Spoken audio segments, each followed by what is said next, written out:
अस्सलाम वालेकुम मेरे प्यारे बहन भाइयों, ठीक ठाक हो।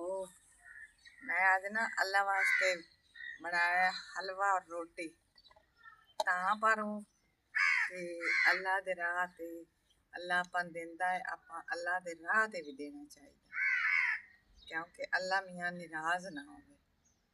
ਤੇ ਤਾਂ ਪਰ ਤੇ ਅਗਰ ਮੇਰਾ ਹਲਵਾ ਰੋਟੀ ਅੱਛਾ ਲੱਗਾ ਹੋਵੇ ਨਾ ਤੇ ਮੈਨੂੰ ਲਾਈਕ ਵੀ ਕਰੋ और मैनू फॉलो भी कर।